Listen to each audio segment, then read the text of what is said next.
오늘 큐티하셨어요? 우리 함께 큐티합시다. 말씀을 함께 봅니다. 큐티한 남자. 시편 119편 105절에서 120절 말씀 같이 보겠습니다.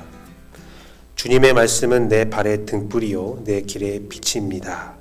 주님의 의로운 규례들을 지키려고 나는 맹세하고 또 다짐합니다. 주님, 내가 받는 고난이 너무 심하니 주님께서 약속하신 대로 나를 살려주십시오. 주님, 내가 기쁨으로 드리는 감사의 기도를 즐거이 받아주시고 주님의 규례를 내게 가르쳐 주십시오. 내 생명은 언제나 위기에 처해 있습니다만 내가 주님의 법을 잊지 않습니다. 악인들은 내 앞에다가 올무를 놓지만 나는 주님의 법들을 벗어나지 않습니다. 주님의 증거는 내 마음의 기쁨이요 그 증거는 내 영원한 기업입니다. 내 마지막 순간까지 변함없이 주님의 율례를 지키기로 결심하였습니다. 나는 두 마음을 품은 자를 미워하지만 주님의 법은 사랑합니다. 주님은 나의 은신처요 방패이시니 주님께서 하신 약속에 내 방희망을 겁니다. 악한 일을 하는 자들아 내게서 떠나가거라. 나는 내 하나님의 계명을 지키겠다. 주님께서 약속하신 대로 나를 붙들어 살려주시고 내 소망을 무색하게 만들지 말아 주십시오. 나를 붙들어 주십시오. 그러면 내가 구원을 얻고 주님의 율례들을 항상 살피겠습니다. 주님의 율례들에서 떠나는 자를 주님께서 다 멸시하셨으니 그들의 속임수는 다 헛것입니다. 세상의 모든 악인을 찌꺼기처럼 버리시니 내가 주님의 증거를 사랑합니다. 이 몸은 주님이 두려워 떨고 주님의 판단이 두려워서 또 떱니다. 아멘.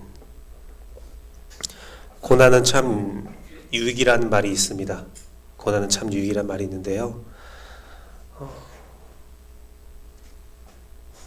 그 말씀은 참 지키기 어렵죠. 그 말씀은 우리의 마음 가운데 잘 이해도 되지 않고 왜 내가 그런 고난에 있어야 하느냐, 내가 왜 그러한 처지에 놓여야 하느냐, 이 수십만 수십억 인구 중에서 왜 내가 그 일을 당해야 되느냐, 그런 아픔들이 몰려올 때 참 어렵고 두렵고 떨리는 마음이 있습니다. 하지만 오늘 시편이 우리에게 큰 위로가 되고 큰 소망이 되고 우리에게 왜 우리가 견뎌야 하는지, 왜 우리가 인내해야 하는지, 왜 우리가 그런 고난에서 또 승리할 수밖에 없는지를 잘 보여주고 있는 시편이지요. 본문 시편도 두 개의 시편으로 이렇게 기록되어 있습니다. 눈과 사맥이라는 단어로 시작되는 시편들이고요. 본문 105절부터 112절은 눈의 시편이고 113절부터 120절까지는 사맥이라는 단어의 시편입니다. 눈이라는 그 단어는 물고기 태아, 자손을 의미하고요. 사맥은 활을 의미하는 단어입니다. 활은 무지개를 연상시키는 단어로 하나님의 언약과 능력을 의미하기도 합니다. 시편 저자는 105절부터 112절까지 하나님의 말씀이 얼마나 든든하고 힘이 되는지 고백합니다. 많은 원수들의 고난과 고통 가운데서도 주의 말씀이 힘이 된다. 주의 말씀이 든든하다. 주의 말씀으로 내가 살 수 있다라고 고백하는 모습이죠. 특히 105절은 굉장히 유명한 본문입니다. 저도 좋아하는 말씀인데요. 주의 말씀이 나의 발의 등이 되시고 길이 되신다라는 말인데 내 발이 어둡고 내 길이 막막하고 내 삶이 어디로 가야 할지 전혀 알지 못할 때 저자의 고백은 주님의 그 말씀이 내 발 한 발 한 발 한 발자국 한 발자국을 비춰주시고 또 비춰주셔서 내가 나아갈 길을 볼 수 있다는 겁니다.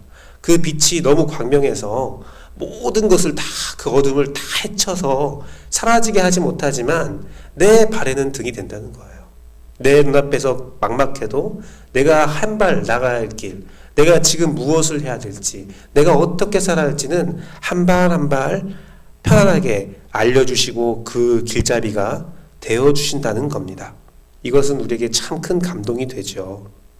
이 말씀을 믿음의 눈으로 보면 백질철과 같은 고백이 저절로 나오게 됩니다. 내가 많은 고난을 당하지만 나를 살리시는 주의 말씀을 내가 의지할 수밖에 없다라는 거죠. 우리는 주의 말씀의 자궁에 들어있는 아이와 같다는 생각을 해봅니다. 우리는 이 세상의 거친 삶과 고난을 통해서 지치고 연약해졌지만 말씀의 자궁 안에서 위로함 받고 보호함 받고 주의 자녀로 새롭게 태어날 수 있습니다. 다시 태어난 나는 하나님의 말씀의 위로와 평안을 알기에 절대로 주님을 떠나지 않는 결단을 가지고 살아갈 수가 있습니다. 물론 그 결단은 시간이 지나면 또 약해지기 때문에 끝없이 말씀을 묵상하며 주님 안에 머물러야 됩니다. 그런데 또 오늘 말씀을 보면요, 오늘 말씀에 제시되는 하나님의 축복은 단순하게 내가 하나님의 자손으로 거듭나는 거에, 또 보호받는 거에, 내가 말씀을 따라 사는 거에 그치지 않습니다.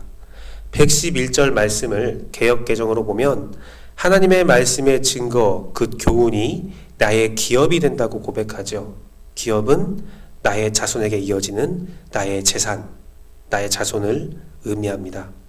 말씀 안에서 거듭난 삶의 축복은 나 하나만 하나님의 뜻대로 사는 것이 아니라, 나 하나만 하나님의 백성이 되는 것이 아니라 나의 자손, 나의 자녀까지 이어지는, 그들 또한 하나님의 백성이 되어서 하나님의 말씀으로 모함받는 믿음의 명문가가 되는 축복이 있다는 겁니다.